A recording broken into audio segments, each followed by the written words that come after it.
사랑합니다. 사랑합니다. 네, 감사합니다. 우리는 사랑의 공동체고 하나님께서 우리를 사랑으로 불러주셨음을 고백합니다. 오늘 그 사랑으로 함께 하나님께서 우리에게 주신 은혜, 또 오늘 말씀을 통해서 우리에게 주신 은혜를 같이 나누길 원합니다. 오늘 본문의 말씀은 예수님께서 제자들을 부르시는 장면이 소개됩니다.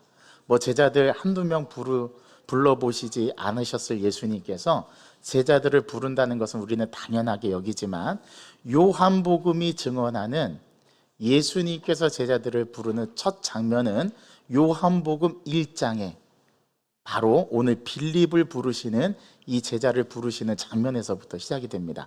앞에 나왔던 안드레와 또 안드레의 형제 베드로, 또 무명의 제자, 이 세 사람이 먼저 제자로 소개되긴 했지만 그들은 세례 요한의 증언에 의해서 예수를 따라갔지 예수님께서 부르셨다라는 말씀은 없었어요.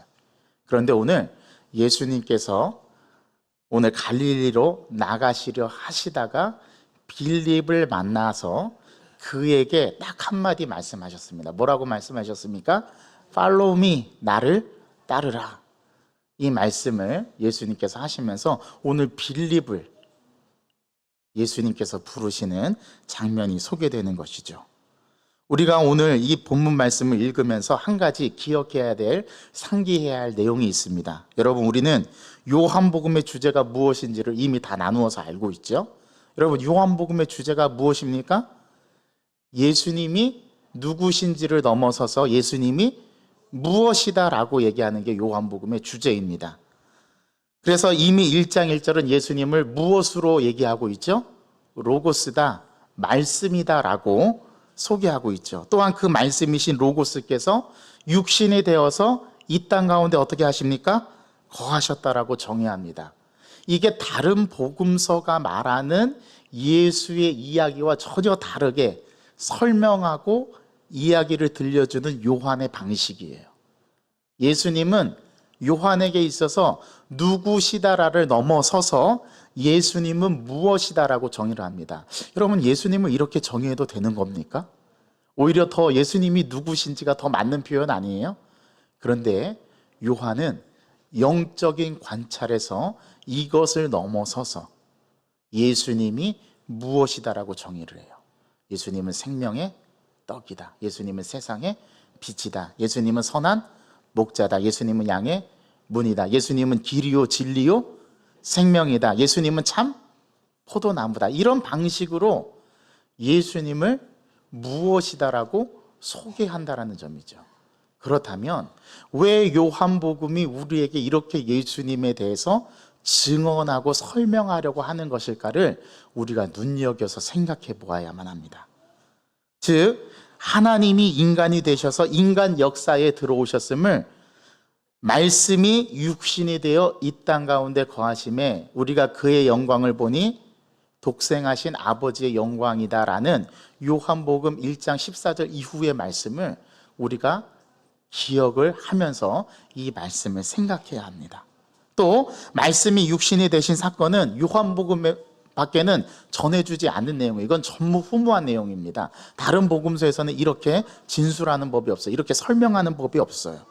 이것은 우리 인간의 이성을 넘어서서 예수님의 존재됨 자체를 서술하는 이야기이기 때문에 마태복음과 마가복음과 누가복음과는 전혀 다른 방식으로 예수의 이야기를 그려내고 있는 것입니다. 그리고 예수님은 세례자 요한을 통해서 증언이 되었죠. 세례자 요한은 자신이 누구인지를 분명하게 알았던 사람이에요. 자기 자신을 알고 예수님이 누구신지를 알고 그렇게 예수님을 증언합니다. 여러분, 요한복음에서 1절부터 18절까지 서론, 서문에 대한 이야기가 쭉 전개가 되고 바로 등장하는 인물이 세례자 요한이었죠. 그 세례자 요한이 뭐라고 얘기하냐면 자기를 부정하는 말부터 시작을 해요. 우리 예수님께서도 말씀하셨지 않습니까? 너희가 나를 따르려거든 누구를 부인하고? 자기를 부인하고 뭐를 지고? 자기 십자가를 지고 나를 쫓으라고 말씀하셨는데, 세례자 요한은 처음부터 자신의 부인으로, 자기 부인으로부터 고백을 진술합니다. 나는 그리스도가 아니다.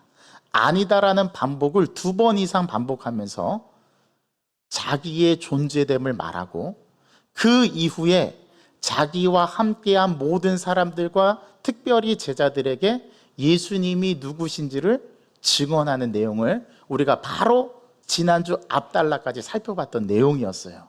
여러분, 이거를 먼저 우리가 기억하셔야 합니다.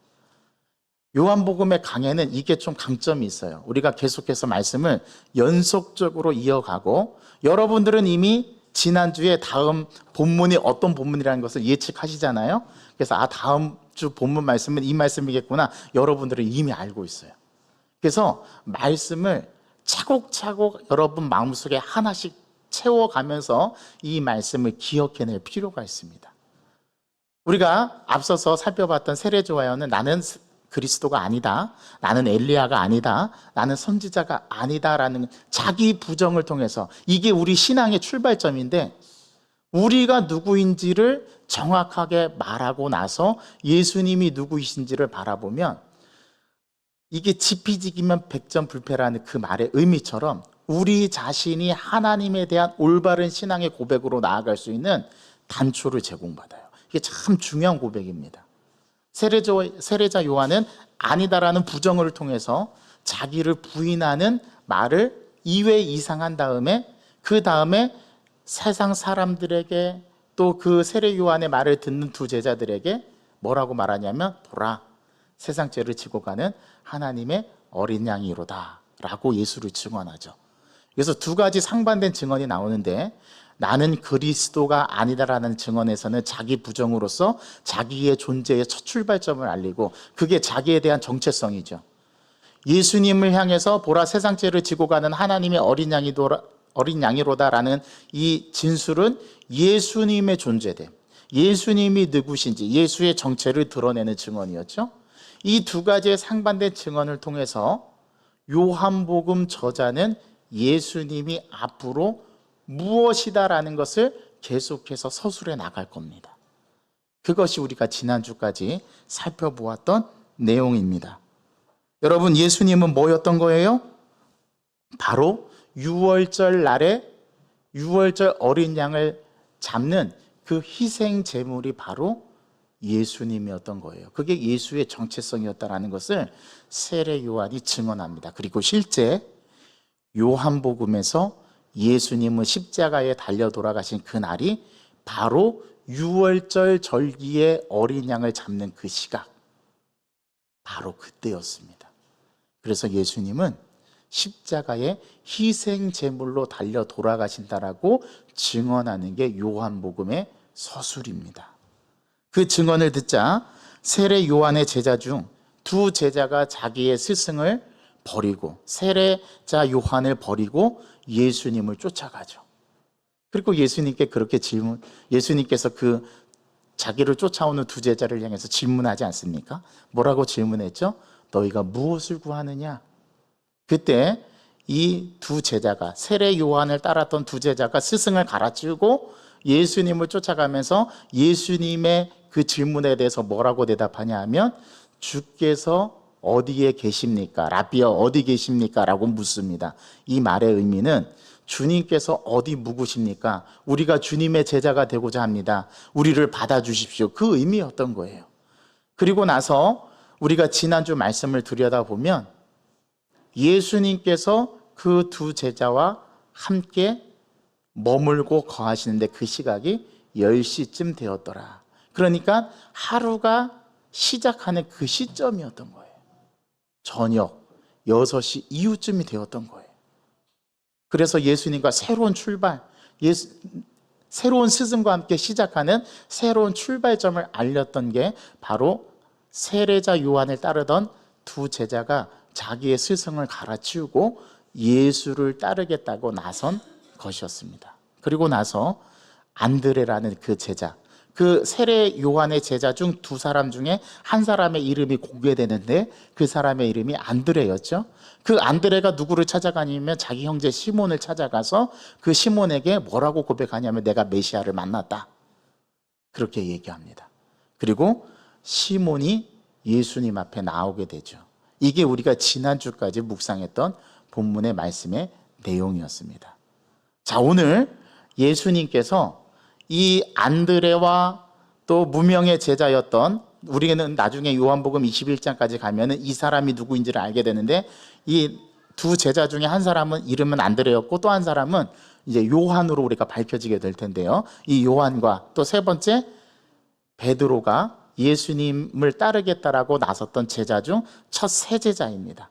여러분, 공관복음서의 진술과는 다르죠? 공관복음에서는 제일 먼저 부름을 받았던 게 베드로였습니다. 그 다음에 안드레, 그 다음에 야고보와 요한. 그래서 배, 안, 야, 요 이 네 사람이 처음으로 부름을 받았던 네 제자의 이름의 명단인데, 요한복음은 안드레를 먼저 내세우죠. 안드레가 가서 시몬을 전도합니다. 그래서 안드레와 무명의 제자와 세 번째 베드로가 세 번째 제자가 됩니다. 그리고 오늘 네 번째 제자가 예수님께서 직접 찾아 나서서 제자를 부르시는데, 그 네 번째 제자가 누구였던 거예요? 빌립이었습니다. 오늘 예수님께서 이 빌립을 찾아 나설 때, 오늘 본문 첫 절은 그렇게 시작하죠. 이튿날. 자, 여기서 이튿날이라는 단어, 우리 지난주에 설명을 드렸는데 기억나십니까? 자, 우리 요한복음의 시간의 흐름이 굉장히 중요한데, 특별히 1장에서 시간의 흐름을 나타내는 단어가 이튿날이라는 단어가 연거푸 3번이나 반복이 돼요. 이 3번이 반복이 되는데, 제일 처음에 나오는 구절이 몇 절에서 나오죠? 29절입니다. 이튿날 요한이 예수께서 자기에게 나아오심을 보고, 두 번째로 등장하는 게 35절입니다. 또 이튿날. 그리고 세 번째로 등장하는 게 오늘 우리가 봉독한 43절에서 이튿날입니다. 자, 그러면 첫 번째 이튿날이라는 그 이튿날이 의미하는 게 뭐예요? 하루가 지났다. 그러면 둘째 날이 되었다라는 거죠. 맞습니까? 또 35절에 또 이튿날, 하루가 또 지났어요. 그럼 몇째 날을 맞이한 거예요? 셋째 날. 자, 오늘 43절에서 또 이튿날이라고 했으니까 이제 며칠째 되는 날입니까? 예, 넷째 날이 되는 날입니다. 이 넷째 날이 되는 날에 네 번째 제자인 누구를 부르십니까? 빌립을 부르십니다. 우연이 아니죠. 그리고 2장 1절을 보십시오. 사흘째 되던 날. 자, 넷째 날, 다섯째 날, 여섯째 날, 그게 이제 이틀이 지난 거니까 여섯째 날에서 일곱째 날 넘어가는 그 사이에 예수님께서 갈릴리 가나에서 첫 표적을 행하시는데, 그 첫 표적을 행하신 표적의 기적이 뭐였어요? 물로 포도주를 만드는 사건이었습니다. 자, 7일째 되는 날은 안식일이잖아요. 그렇죠? 자, 그래서 요한복음 1장에서 시간을 따라서 순서대로 하루하루가 지나는 것을 이렇게 요한이 설명을 하는데, 이게 창세기 1장과 연관이 있어요. 여러분, 창세기 1장에서 태초에 말씀이 계시니라. 요한복음 1장은, 창세기 1장 1절은 태초에 하나님이 천지를 창조하시니라. 요한복음 1장 1절은 태초에 말씀이 계시니라. 이 말씀이 하나님과 함께 계셨으니 이 말씀은 곧 하나님이시다라고 얘기하죠. 그러니까 천지를 창조하신 분이 누구시라라고 요한복음은 말하고 싶었던 거예요? 예수님이라고 말하고 싶었던 거예요. 그러면서 창세기 1장에서는 첫째 날 빛이 있으라 하니까 빛이 있었고, 둘째 날 하나님께서 궁창이 있으라 하니까 궁창이 있고, 셋째 날에 바다와 육지가 나뉘라 하니까 바다와 육지가 나뉘고, 넷째 날에 하나님께서 해와 달과 별들을 만드시고, 다섯째 날에는 조류와 어류를 만드시고, 여섯째 날에는 육축과 인간을 만드셨던 게 창세기 1장의 천지창조죠.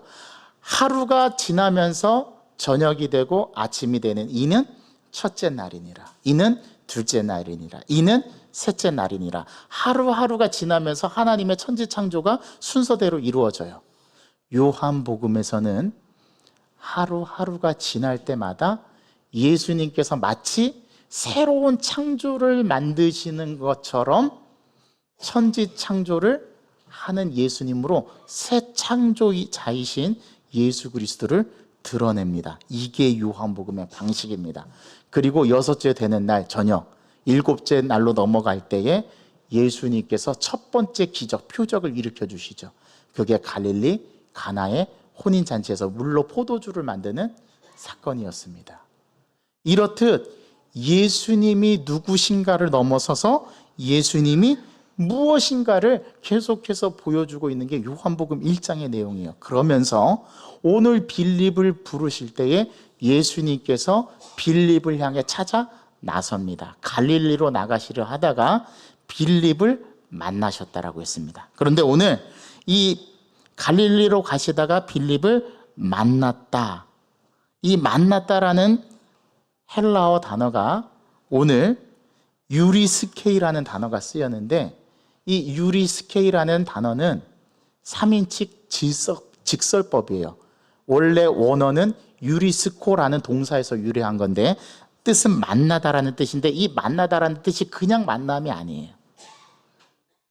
오늘 예수님께서 빌립을 만났을 때 우연히 지나가다가 만난 게 아니라, 오늘 유리스케이라는 이 단어는 예수님께서, 이 단어 자체가 어떤 뜻이냐면 고민하고 심사숙고해서 만난다라는 뜻이 있습니다.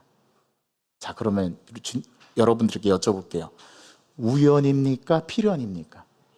필연입니다. 여러분, 한 사람이 누군가를 만날 때 그 전날에 고민하고, 어떤 고민이었겠어요? 이 사람을 만나야 될까 말아야 될까? 이 사람을 만나면 어떤 말을 할까? 이 사람을 만나면 무슨 얘기를 하지? 이러한 고민들, 그 고민을 표현할 때 쓰는 단어가 유리스케이라는 단어예요. 영어의 미트가 아닙니다. 단순하게 만나는 만남이 아닌 거예요. 이런 만남을 우리는 좀 기독교적인 용어로 인카운터의 만남, 필연적인 만남, 회심의 만남이라고 표현합니다. 그러니까 예수님께서 갈릴리로 나가시려고 하시다가 오늘 요한복음은 쓱 지나가는 말처럼 그렇게 만났다라고 표현하지만, 이 원어를 보면 예수님께서 심사숙고하고 고민 끝에 밤새도록 고민하고 만난 사람이 누구였다라는 거예요? 빌립이었다라는 거예요. 그래서 하나님께서 빌립을 만나서 처음으로 하신 말씀이 Follow me, 나를 따르라라는 말씀입니다. 자, 이 말씀의 의미는 너 나를 따를 것인가 말 것인가, 네가 나를 스승으로 모실 것인가, 네가 나를 주인으로 모실 것인가 아닌가, 이 질문, 이거에 대한 실질적인 질문이 Follow me라는 단어에 담겨 있다는 뜻이에요. 오늘 예수님은 저와 여러분들에게 이 질문을 던지시는 겁니다. 나를 따르라. 자, 여러분 예수님을 따르고 있습니까? 어떻게 따르십니까? 그분을 주인으로 모시고, 그분을 스승으로 모시고, 그분과 함께 거하며 동거하며 동행하며 그분과 함께 살기를 원하는 그런 따름, 그것이 바로 예수님이 빌립을 부르실 때 빌립을 만나주셨던 만남이었다라는 거예요. 여러분, 이건 우연이 아니라 하나님의 경륜과 하나님의 섭리 안에서 예수님께서 드디어 만날 때가 되어서 필연적으로 만나는 것이 빌립과의 만남이라는 겁니다. 여러분, 예수님께서 마음 먹으시면 빌립을 언제라도 만날 수 있지 않았겠습니까? 예수님께서 33년을 사셨는데 30세 동안은 묵수로서의 삶을 사시고 3년 동안은 공생의 삶을 사셨는데, 여러분 갈릴리 가나 지역의 베세다 지역에 또 예수님의 고향인 나사렛이라는 곳에서 얼마 떨어지지 않은 인근 동네인데 얼마든지 빌립이라는 사람을 알고 만나려면 만날 수 있지 않았겠어요? 그런데 예수님께서는 왜 하필이면 꼭 지금 새 제자를 부르시고 요한복음의 증언에 의하면 네 번째 제자로 빌립을 부르시는 걸까요? 이건 우연이 아니라는 겁니다. 하나님의 경륜과 만세전부터 선택한 그 하나님의 선택에 의해서 오늘 빌립을 찾아가셔서, 예수님께서 친히 찾아가셔서 빌립을 제자로 부르시는 장면이라는 거예요. 이걸 그냥 우리가 흘려보내지 말고 이것을 실존적으로 나에게 끌어와서 나에게 물으시는, 나를 부르시는 주님의 음성으로 듣고 나는 어떻게 반응할 것인가, 이것이 오늘 본문 말씀의 주제입니다. 여기 또 한 사람의 제자가 등장하는데 다섯 번째 제자로 나다나엘을 부르십니다. 오늘 그 두 제자를 부르시는 이야기가 오늘 본문 속에서 등장하는 거예요. 그리고 1장은 이 두 제자를 부르시는 사건으로 끝이 납니다. 더 이상 제자를 부르시는 장면이 나오지 않아요. 오늘 이 5 제자만 요한복음에서 예수의 제자로 부르심을 받는 내용으로 소개가 되고 있어요. 이게 다른 마태복음, 마가복음, 누가복음과 전혀 다른 방식으로 소개되고 있는 예수님의 부르심입니다. 여러분, 오늘 여기에 중요한 의미가 하나 담겨 있는데, 예수님께서 빌립을 만나는 이 만남은 그 주도권이 빌립에게 있지 않고 예수님께 있었다라는 사실이에요. 여러분, 이걸 기억하셔야 됩니다. 여러분이 빌립이 예수님을 만나고 싶다고 해서 만나지는 그런 만남이 아니었던 거예요. 이거는 인격 대 인격으로 자신의 인생에 있어서 가장 중요한 만남, 가장 필연적인 만남, 가장 확신에 차서 내 일생일대를 변화시킬 수 있는 만남, 그 만남이 예수님께서 주도권을 가지고 빌립에게 찾아가셔서 Follow me, 나를 따르라 말했던 거예요. 이 만남은 빌립이 예수님을 찾아간 게 아니라 예수님이 빌립을 찾아오셨다라니까요.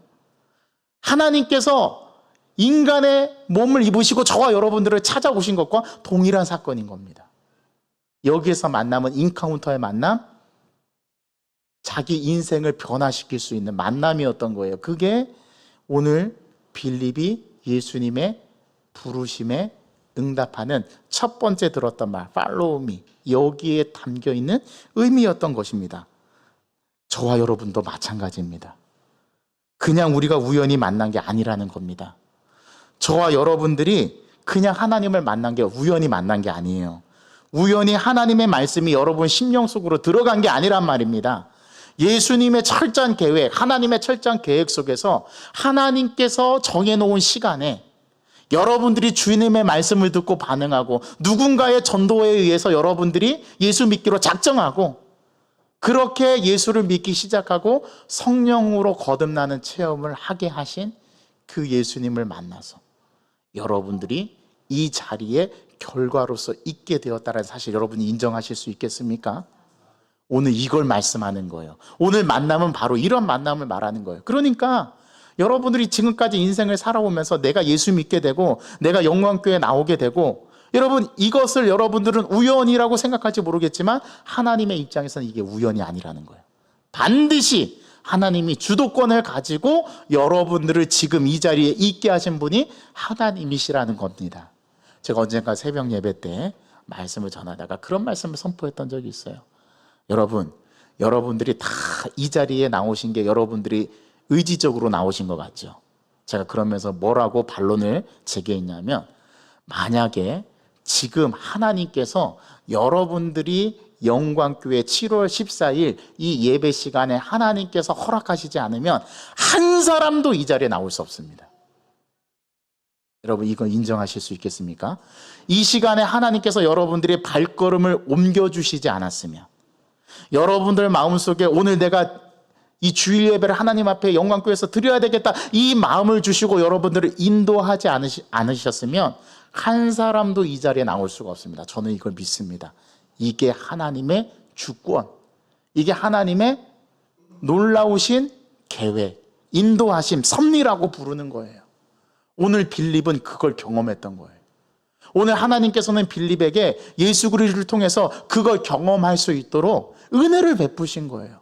여러분 빌립이 찾아간 게 아니라니까요. 예수님께서 갈릴리로 나가시다가 빌립을 만나 주신 겁니다. 오늘 요한복음은 그걸 헬라어로 유리스케이라는 단어로 표현을 했어요. 여러분 헬라어 단어 중에 그리스어 중에서 만나다라는 단어가 여러 가지 단어가 있습니다.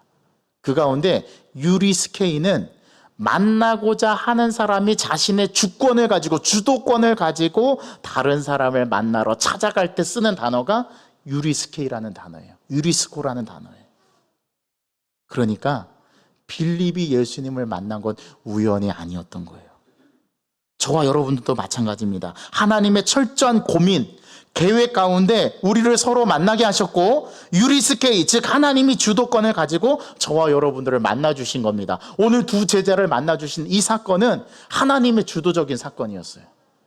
앞에 세 제자는 세례자 요한의 증언을 듣고 그들이 예수님께 나아갔지만 오늘 빌립과 나다나엘은 철저하게 예수님께서 계획하시고 고민하시고 심사숙고하셔서 빌립을 만나시고, 그 빌립이 나다나엘에게 가서 와보라, 내가 메시아를 만났다. 오늘 그렇게 표현한 게, 오늘 율법에 기록된 대로, 선지자들이 증언한 대로 내가 그분을 만났다라고 빌립은 나다나엘에게 가서 소개합니다. 그리고 나다나엘이 예수님께 나오죠. 그때 예수님께서 나다나엘을 보시고, 이 사람은 이스라엘 중에서 참 이스라엘인이고 그 속에는 간사한 것이 없도다.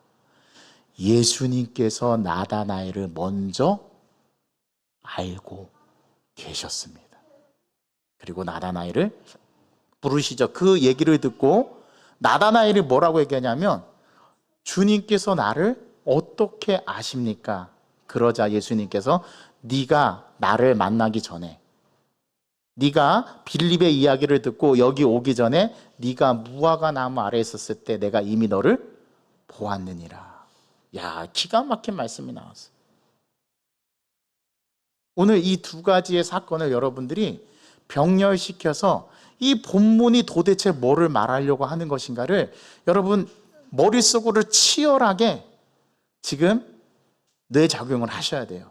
그래야 오늘 이 본문 가운데 우리에게 주시는 귀한 하나님의 말씀을 캐치할 수 있습니다.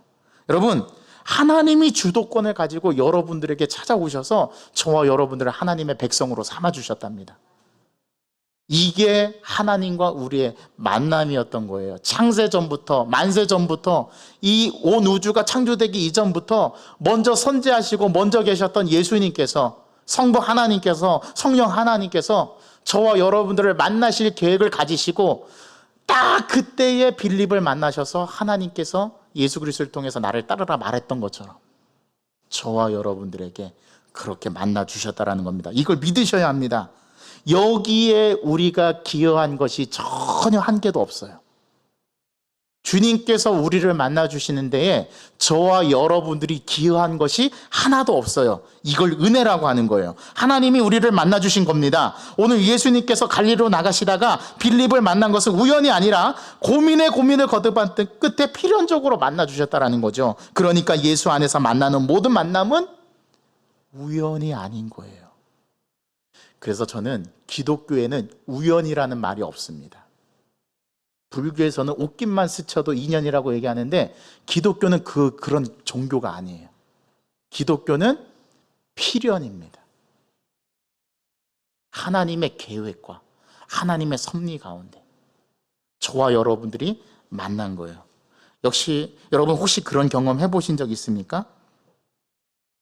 오늘 내가 이 사람과의 만남은 내 인생의 결정적인 만남이다 하고 만난 적 있죠.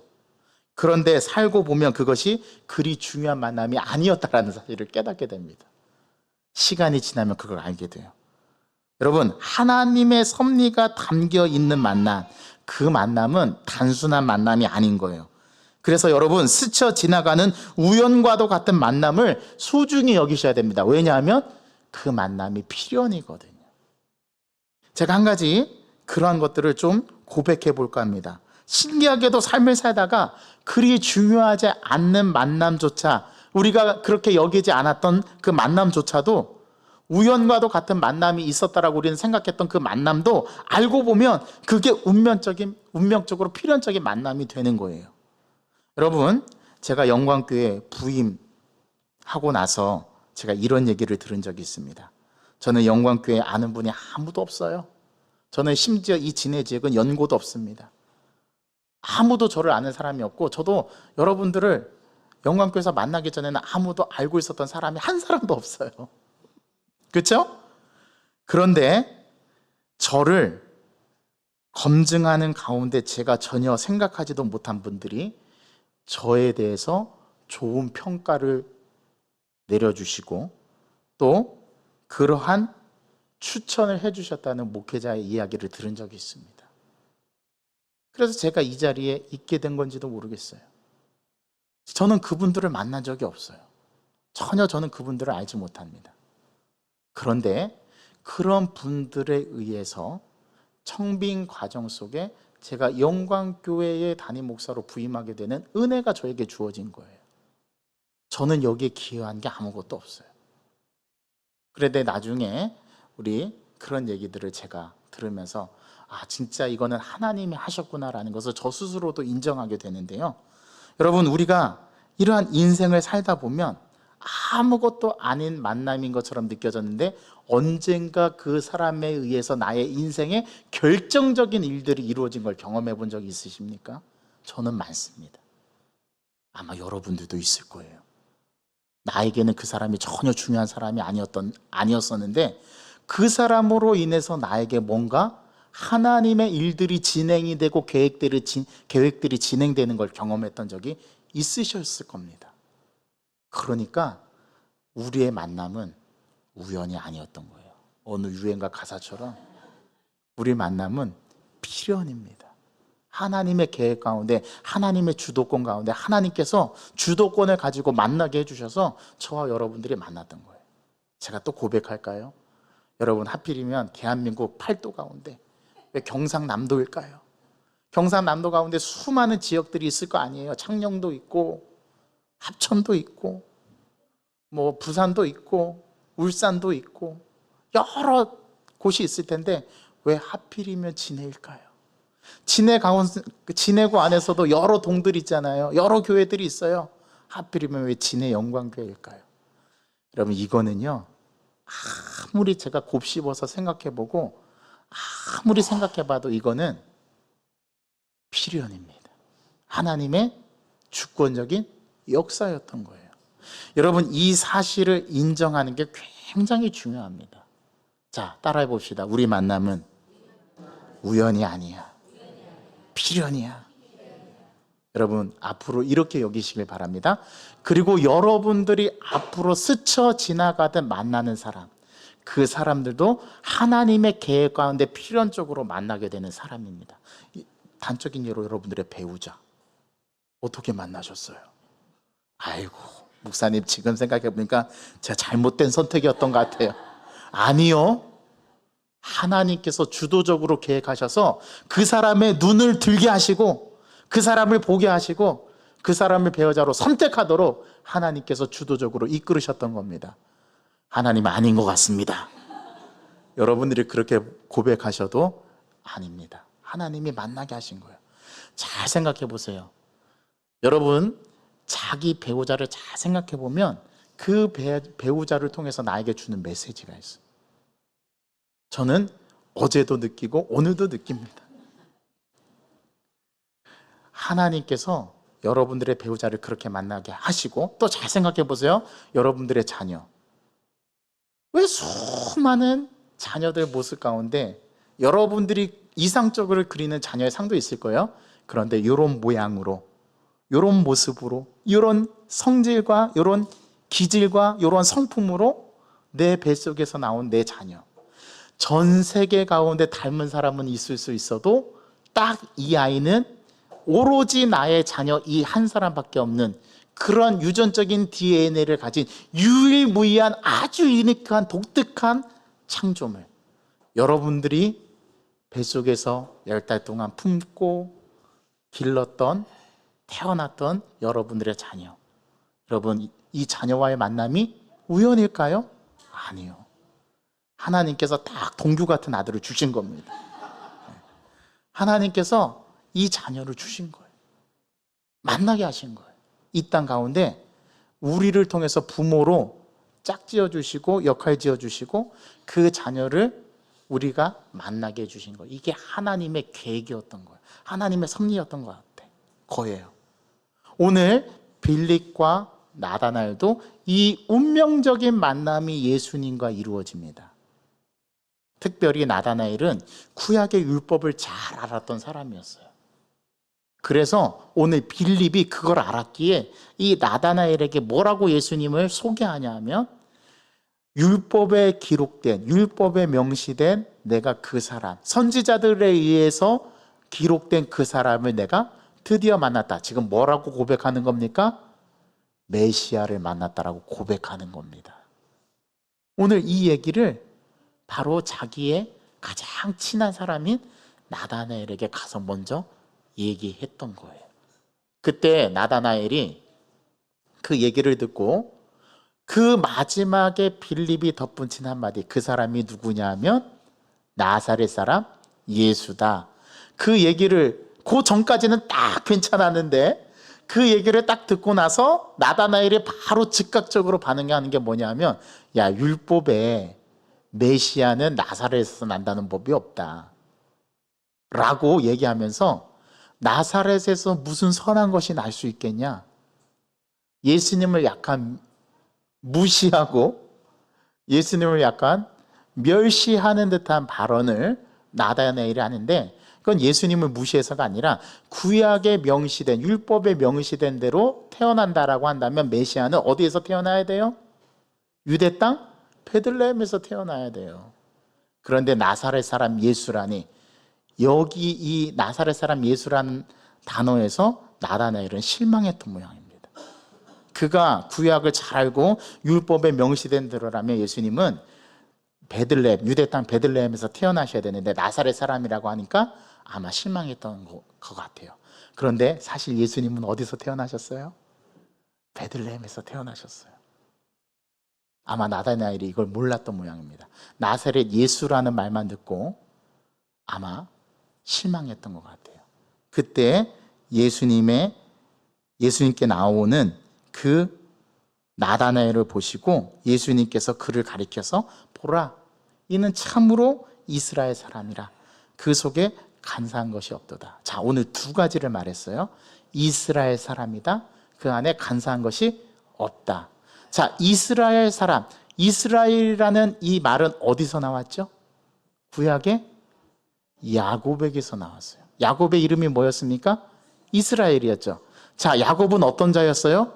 속이는 자였어요. 야곱은 누구였어요? 간사한 사람이었어요. 야곱은 누구였어요? 기회주의자였어요. 자, 그러면 오늘 나다나엘이, 예수님께서 나다나엘을 가리켜서 이는 참 이스라엘 사람이라 그 속에 간사한 것이 없다라고 말한 거는 누구를 떠올리게 합니까? 야곱을 떠올리게 합니다.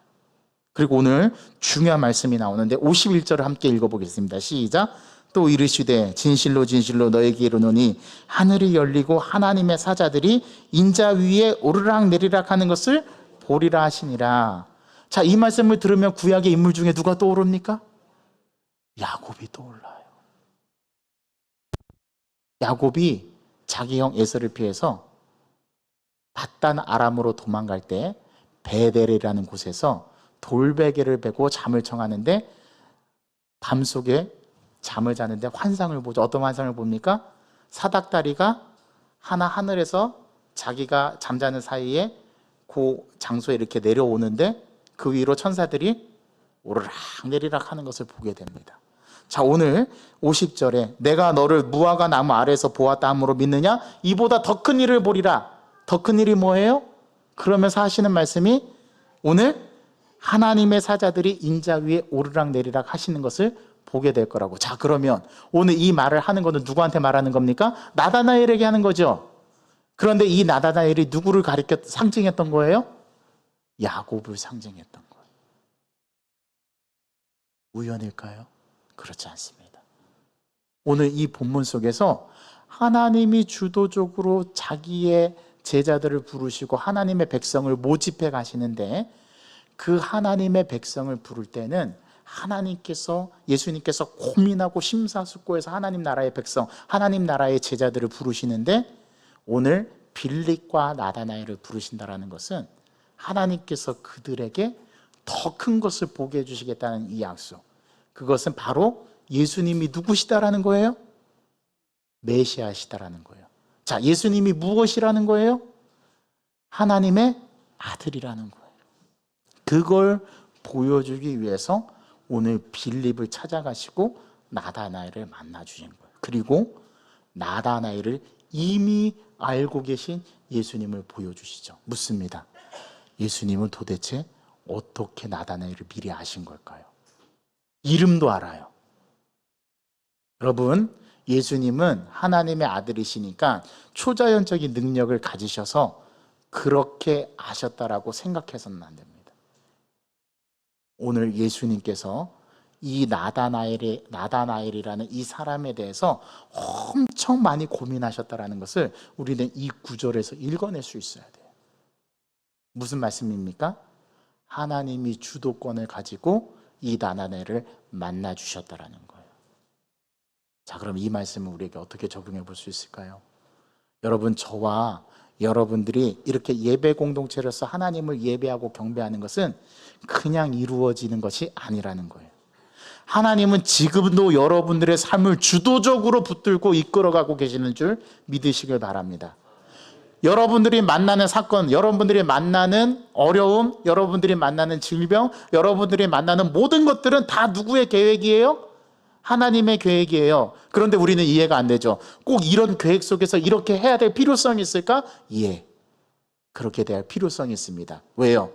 그래야 우리가 기여한 게 전혀 없죠. 그래야 은혜의 속성을 깨달으니까. 그래야 전적으로 하나님께 나를 맡길 수 있으니까. 그래야 하나님을 붙들고 하나님께 내가 부르짖게 되니까. 하나님이 이걸 저와 여러분들에게 만들어 가시는 거예요. 하나님을 따르는 자, 하나님을 만나는 자만이 하나님께서 우리를 향한 계획을 알게 되고 그 하나님 앞에 모든 주도권을 내어드리고 우리의 문제를 맡길 수 있게 됩니다. 언제 하나님께 나의 모든 것을 맡기게 되냐? 내가 진짜 예수를 만났을 때. 제가 지난주에 말씀드렸죠.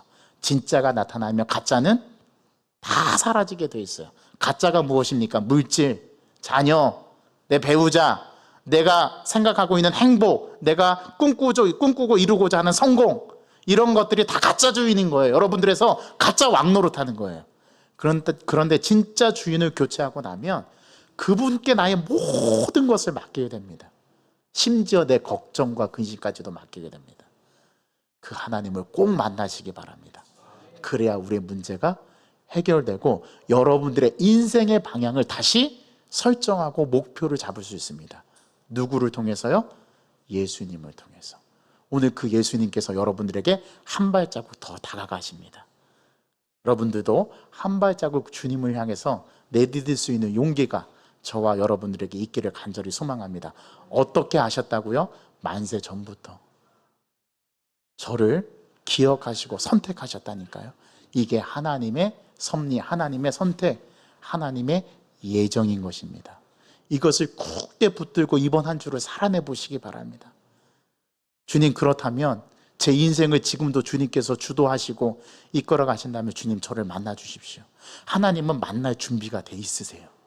문제는 우리입니다. 우리. 여러분, 하나님께로부터 등을 돌리지 마시고 다시 얼굴을 돌리셔서 주님을 바라보시기 바랍니다. 그리고 이번 한 주간 동안에 주님이 인도하신 대로 여러분들의 인생을 맡기고 주님을 다시 경험해보는 그런 한 주간의 삶이 되시기를 주님의 이름으로 소망합니다.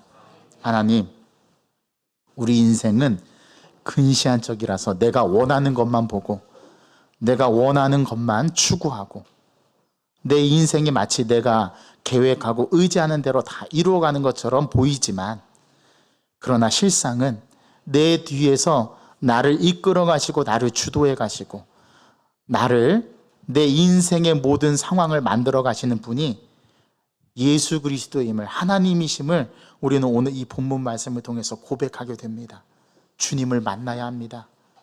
주님을 진짜 만나게 되면 우리 안에 가짜를 다 몰아내고 우리 안에 나를 부추겼던 거품들을 다 잠재우고 오로지 그 진짜 참 주인이신 주님 앞에 나의 인생의 문제를 놓고 주님과 대화하고 주님과 의논하고 나의 걱정과 근심까지도 맡겨드리면서 진정 자유함을 느끼게 되는 이 인생의 삶이 우리 앞에서 펼쳐질 수 있다는 사실, 오늘 빌립과 나다나엘을 만나주셔서 이미 그들을 아시고 그들을 부르시는 하나님의 주권 앞에 우리가 겸허하게 엎드릴 수 있다는 이 사실을 기억하게 도와주옵소서. 이번 한 주간 삶을 살아갈 때 주님 앞에 나를 미리 아시고 나를 선택하시고 나를 부르신 주님 앞에 다시금 만나는 소망을 가지고 주님을 경험하는 이번 한 주간의 삶이 되게 하여 주옵소서. 예수 그리스도의 이름으로 감사하며 기도하옵소서.